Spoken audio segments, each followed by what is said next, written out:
प्रभु मैं तेरा तेरा तेरा, तू मेरा मेरा मेरा, मैं तेरा तेरा तेरा, तू मेरा मेरा मेरा। ये भाई जलगांव से आए। इन्होंने कहा 2 साल पहले हम पति पत्नी आए थे और हमने कहा था कि हमको 10 साल हो गए शादी किए पर हमें संतान नहीं है। आपने कहा रख भगवान पे हो जाएगा। तो अभी मुझे बच्चा होने वाला है, तो उसकी खबर देने आए फिर से। मतलब बच्चा नहीं होता तो नहीं आता। चमत्कार को नमस्कार है, ऐसा है नहीं ना। हाँ, श्रद्धा किसी चमत्कार की मोहताज नहीं होनी चाहिए। आपके हृदय में परिवर्तन हो रहा है। आपका गुस्सा, आपके अशुभ विचार और वृत्तियां बदलकर शुभ हो रही है। ये क्या कम चमत्कार है? सबसे बड़ा चमत्कार है। आपको कोई नहीं सुधार सका, वो यहां आके आप सुधर गए, कम चमत्कार है। इससे बड़ा चमत्कार क्या हो सकता है? कृपा चमत्कार तो करती है ना? आपको नहीं लगता?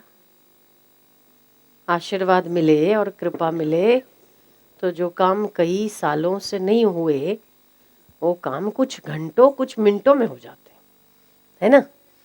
ऐसे ही भगवत प्राप्ति कई वर्षों का काम है, पर जब आशीर्वाद महापुरुषों का मिले कुछ मिनटों का काम है, कई जन्मों का काम, कई जन्मों। आसान नहीं है अपने आप को नियंत्रित करना, आसान नहीं है भगवान के रास्ते पर चलना। ईश्वर न अधिक सुनने से मिलता है, न अधिक उपदेश करने से मिलता है, न अधिक पढ़ने से मिलता है, न अधिक मौन से मिलता है, न किसी यज्ञ से मिलता है, न किसी जप से मिलता है, न कुछ क्रिया कर्म और कर्म कांड करने से मिलता है। जिस पर वो कृपा कर देता है उसी को मिलता है।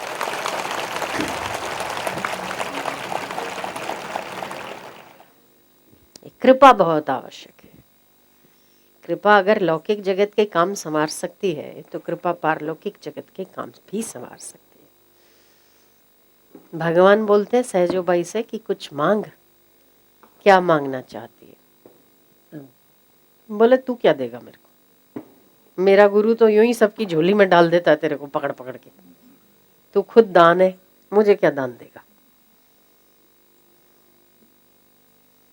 ये कृपा है, महापुरुषों की कृपा है कि वो सहज में भगवान दे देते। हम नहीं मांगते तो भी दे देते, हम नहीं चाहते उन्नत होना तो भी हो जाते, सहज उन्नति हो जाती है सन्निधि में। ये कृपा है। इसीलिए यूं ही कोई पहले के राजा लोग संतों के चरणों में केवल और केवल बैठने के लिए कितने कष्ट उठाते थे। यूं ही कोई मूर्ख थोड़ी ना थे, क्योंकि उनके सानिध्य से जो चीज प्राप्त होती है कृपा के द्वारा कई वर्षों की मेहनत से भी नहीं होती। कृपा हो जाए बस। बच्चा पैदल चलना चाहे और माँ दूर हो, बच्चा चलना नहीं जानता, उसे शायद यहाँ से आधा किलोमीटर पहुँचने में बहुत वक्त लगता है, पर अगर माँ गोद में उठा ले तो 1 मिनट का भी खेल नहीं है। बस ऐसे ही हम चलते चलते चलते भगवान के रास्ते, धर्म के रास्ते चलते, गिरते चलते, क्योंकि हम चलना नहीं जानते। पर अगर वो गोद में उठा ले, मिनटों का भी खेल नहीं है ना? तो परमात्मा श्रम साध्य नहीं है, कृपा साध्य है। किसी श्रम से प्राप्त नहीं होता, वो कृपा से प्राप्त होता है। न श्रम साध्येत, न यज्ञ साध्येत, न जप साध्येत, कृपा साध्य, कृपा साध्य है।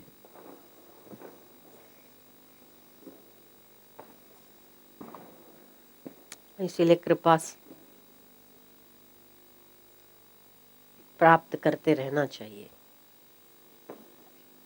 कृपा कब मिलती है? सत्कर्म करने से, सेवा करने से, जप बढ़ाने से, वो इच्छा रखने से कि मुझे ये पाना है, तब आपसे सहज वो प्रयत्न होता है। और वो प्रयत्न होता है, माँ देखती है ना कि वो बच्चा ऊपर से कोई चीज़ लेना चाहता है, प्रयत्न तो करता है ना, कोशिश तो करता है, फिर माँ उसे उठा के पकड़वा देती है, पर हम चले ही ना। कोशिश तो करते रहना चाहिए, चाहे गिरो, चाहे उठो, चाहे पटको, चाहे लटको, चाहे चलते रहना।